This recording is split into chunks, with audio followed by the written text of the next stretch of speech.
So, in this segment, we're going to be talking about UK charities condemn betrayal of allowing bee-killing pesticides to be used in sugar beet crops. So, the chemical the UK wants to use specifically, from what I've read in this article and other articles, is banned in the EU because it does harm to bees. And considering the Tories maybe haven't understood this, but let me spell out for you: if the bees die, humanity dies. So, this isn't some Avengers level threat, but what you're doing here is incredibly dangerous. So the government has ignored the advice of its scientific advisors to allow sugar beet farmers to deploy a banned killing. This is where my pronunciation goes crazy. Neonicotinoid pesticide in 2020-22. There's too many 20s there.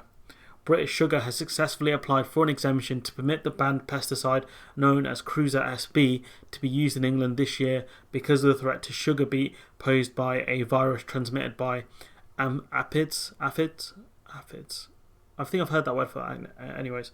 But they've given emergency authorization to use this chemical because of the threat this virus has on the crops. And I think it does mention in the article somewhere that farmers have actually lost a quarter of their crop due to this virus. But it's no excuse to be using a chemical like this.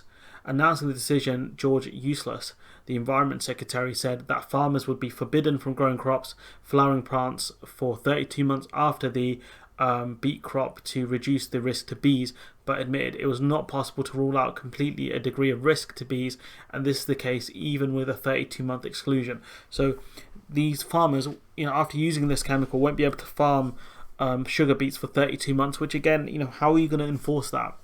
That's the question there. And even after 32 months, right, there's still a risk to the bees. So this is pointless. Doing this absolutely pointless. Environment charities condemn the move as shameful and a betrayal. Sandra Bell, campaigner at Friends of the Earth, said allowing a bee-harming pesticide back into our fields is totally at odds with ministers' so-called green ambitions. This is where ministers are going to pay farmers not to farm and to create, other kind of woodlands. Not to mention directly against the recommendation of their own scientists. So when Tories say, we're following the science, lies.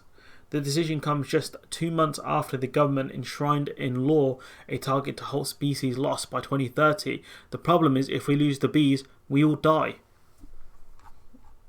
That word, were banned for agricultural use across the UK, across the EU and Britain in 2018 due to their devastating impact on bee populations. So the EU outright banned this stuff because of how dangerous it is.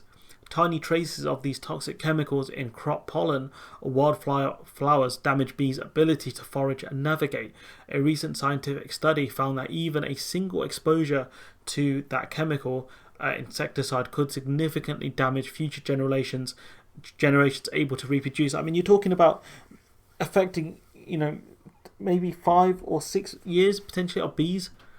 Because I think the bees, male bees die out every year. Because there's no use for them in the winter, and then they have a new crop of them.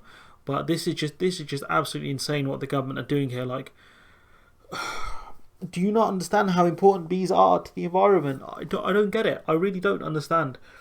How do they not understand this? And they're saying, in the article they mentioned, we're following the science. It's like, who? What science? Which scientist said you can do this? Dr. Doom. Even though he's not even that stupid.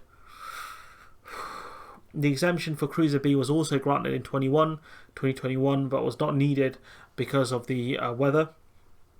In 2020, according to the government, the virus destroyed a quarter of the national crop, which is a problem. But you know what else is a problem? The fact that the farmers can't even pick a lot of this stuff out of the ground because of the lack of staff.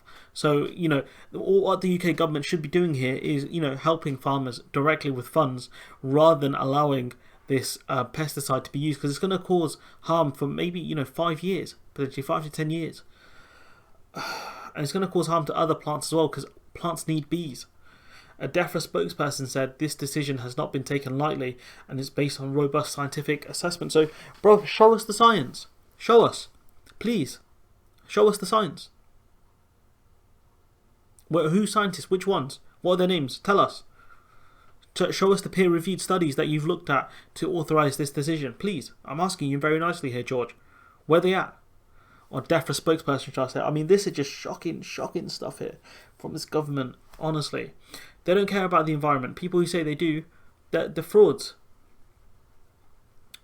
I mean, there's more here, like, talk about, I'd only be used in specific circumstances and blah blah blah, but such painful. It's pain. Why do this to the bees, man? Why? They didn't deserve this. There's a reason why certain pesticides are banned, and if the bees die out, if they start struggling, we're going to have further issues. The argument that this government cares about the environment is ludicrous, especially when you look at the state of Britain's rivers and waterways. It's honestly painful. Now, I remember, I think last year I actually covered this, that the UK were going to use the pesticide but backed out. And then, surprise, surprise, they went back and did it. This virus is a problem, but there's more that can be done to support farmers here. Maybe the government does a write-off and just says, look, we'll just give you the money that you would have made, or a certain subsidy to help you get over, the loss of these crops because of that plant virus. But allowing this pesticide is ludicrous, absolutely ludicrous. Anyways, I'm gonna leave it there. Let me know what you think in the comments below. Like, comment, share, subscribe, support the channel on Patreon if you can, and hopefully I'll see you in the next one.